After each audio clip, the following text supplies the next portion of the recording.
जो तुम ना हो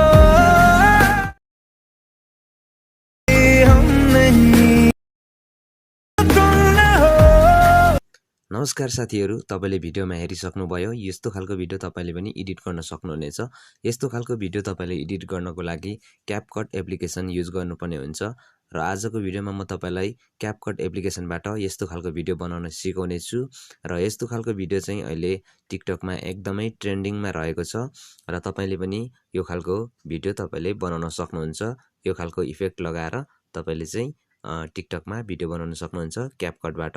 यहाँनिर मैले CapCutमा यहाँ देख्न सक्नुहुन्छ। यहाँ अलरेडी मैले यो भिडियो एडिट गरिसकेको छु। ओके, अब तपाईलाई म सुरुदेखि कसरी यस्तो भिडियो एडिट गर्ने भनेर देखाउने छु। सबैभन्दा पहिला तपाईले CapCut खोल्नु होला। CapCut खोलिसकेपछि चाहिँ यो खालको इन्टरफेस देख्न सक्नुहुन्छ हैन। अनि न्यू प्रोजेक्टमा क्लिक गर्नुपर्ने हुन्छ। न्यू प्रोजेक्टमा क्लिक गर्नु होला।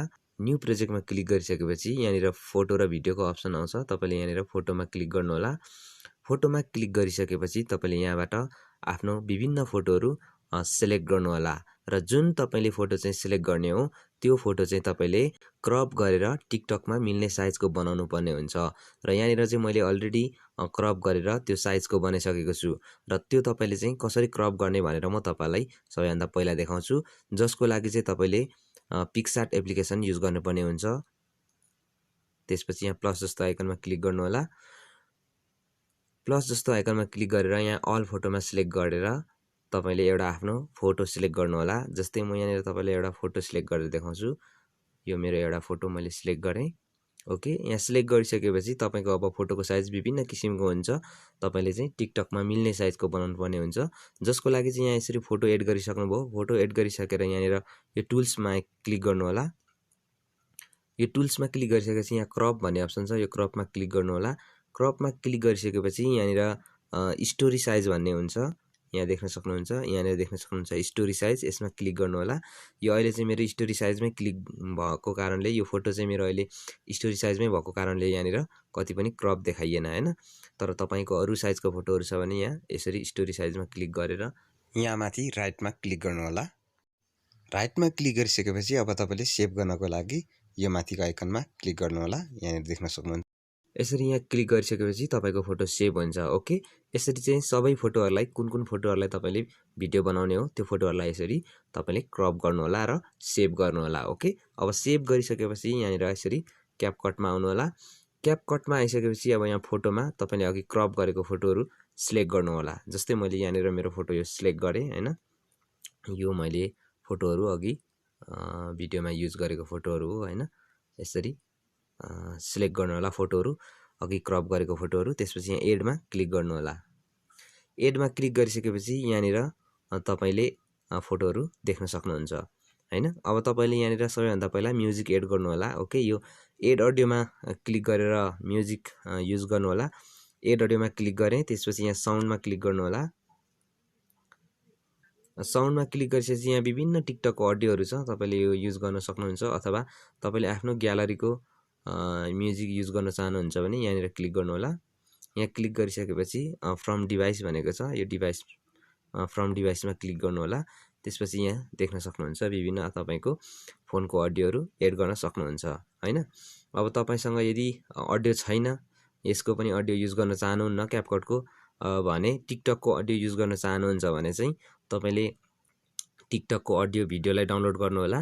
त्यो भिडियोलाई डाउनलोड गरिसकेपछि यहाँनिर तपाईले के गर्नुहोस् भन्दाखेरि ओभरलेमा क्लिक गर्नुहोस्। यो ओभरलेमा क्लिक गर्नुहोस्। ओभरलेमा क्लिक गरिसकेपछि फेरि एकचोटी ओभरलेमा क्लिक गर्नुहोस्। त्यसपछि यहाँ भिडियो सिलेक्ट गर्नुहोस्। जस्तै मैले यहाँनिर एउटा डाउनलोड गरेको छु, यो क्लिक गर्छु। क्लिक गरेर यहाँ एडमा क्लिक गर्छु। एडमा क्लिक गरिसकेपछि भिडियो यहाँनिर बस्छ। अब यो भिडियो चाहिँ हामीले लगाएको कारण चाहिँ अडियोको लागि मात्रै लगाएको हो, भिडियोको लागि हैन हैन। त्यसकारणले यो अडियो यहाँ यो भिडियो यहाँ नदेखिनु पर्यो। त्यसलाई ड्र्याग गरेर यसरी तल लुकाइदिनु होला। लुकिसकेपछि यहाँ अडियो मात्रै अब देखिन्छ, अडियो मात्रै सुनिन्छ हैन। अब जस्तै हामी यहाँ सुनौं अडियोलाई। ओके, यहाँनिर अडियो सुन्यो हैन, भिडियो देखिएन, अडियो मात्रै आयो। यसरी पनि अडियो युज गर्न सकिन्छ। यो चाहिँ मैले एउटा आइडिया मात्रै बताएको, तपाईले जसरी पनि अडियो युज गर्न सक्नुहुन्छ है त। अब त्यसपछि तपाईले यहाँनिर यो फोटोलाई क्लिक गर्नु होला एकचोटी। तपाईले यो फोटोलाई अब ड्युरेसन कति राख्ने हो त हैन, कतिको लामो छोटो राख्ने हो त्यो अनुसारले तपाईले यहाँबाट घटाउनु बढाउन सक्नुहुन्छ ड्र्याग गरेर हैन। म चाहिँ यसलाई सिम्पली यतिमै राखिदिन्छु अहिले। अनि त्यसपछि यो फोटोमा क्लिक गर्छु। फोटोमा तपाईले पनि क्लिक गर्नु होला। त्यसपछि यसलाई एनिमेसन दिनु होला। यहाँनिर एनिमेसनमा क्लिक गर्नु होला। एनिमेसन दिनको लागि चाहिँ हामीलाई इन्टरनेट चाहिन्छ है त। अनि यहाँनिर कम्बो भन्ने छ। एनिमेसनमा क्लिक गरिसकेपछि कम्बो भन्ने अप्सन छ, यसमा क्लिक गर्नु होला। कम्बो भन्ने अप्सनमा क्लिक गरेर यसरी यता स्लाइड गर्नु होला। यता परसम्म स्लाइड गर्नु होला। त्यसपछि यहाँ देख्न सक्नुहुन्छ बिसेक 2 भन्ने यहाँनिर यो एनिमेसन छ, यसलाई क्लिक गर्नु होला। यसलाई क्लिक गरिसकेपछि यो खालको एनिमेसन लागिसकेको छ, तपाईले देख्न सक्नुहुन्छ हैन। ओके, त्यसपछि यहाँ एनिमेसन लागिसकेको छ। अब त्यसपछि यहाँ राइटमा क्लिक गर्नु होला।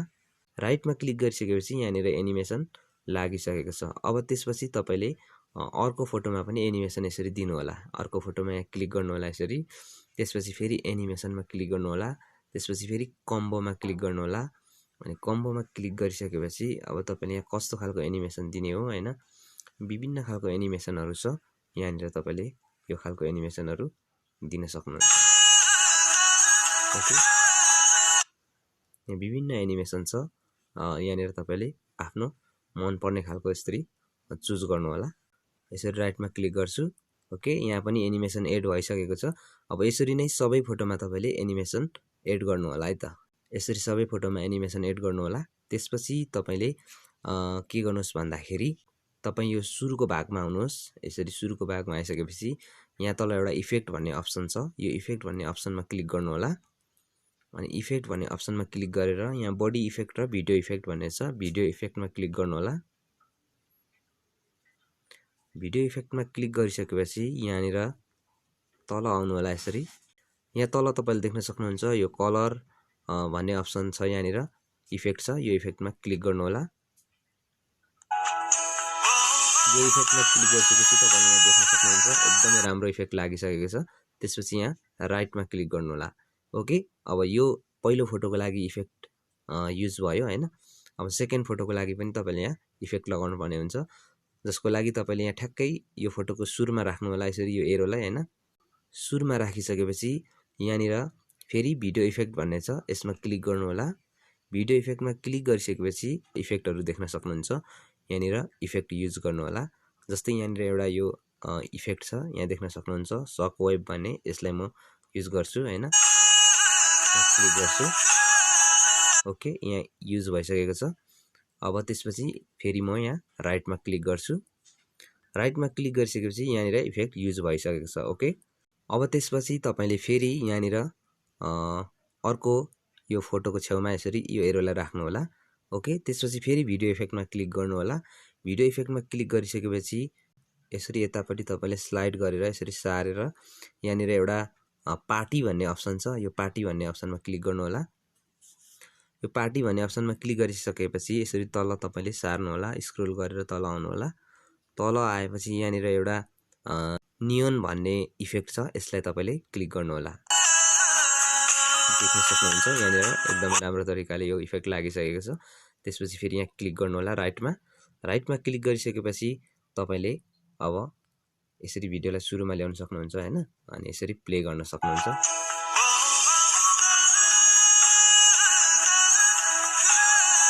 यहाँ देख्न सक्नुहुन्छ एकदमै राम्रो भिडियो भइसकेको छ। यसरी चाहिँ तपाईले यो खालको इफेक्टहरु लगाएर क्यापकटमा एकदमै राम्रो ट्रेन्डिङ भिडियो बनाउन सक्नुहुन्छ। र यसरी तपाईले एनिमेसन र इफेक्ट लगाइसकेपछि अब यहाँनिर ट्रान्जेक्सन पनि लाउन सक्नुहुन्छ। तपाईले ट्रान्जेक्सन लाउनुको लागि चाहिँ यहाँनिर क्लिक गर्नुपर्ने हुन्छ। यो फोटोहरुको जुन बिचको भाग हुन्छ नि, यसमा क्लिक गरेर ट्रान्जेक्सनहरु पनि लाउन सक्नुहुन्छ। अहिले चाहिँ मैले ट्रान्जेक्सनहरु युज गरिन है त। तपाईले ट्रान्जेक्सनहरु पनि युज गर्न सक्नुहुन्छ। ओके, सेभ गर्नको लागि यहाँ माथि क्लिक गर्नु होला यो एरोमा।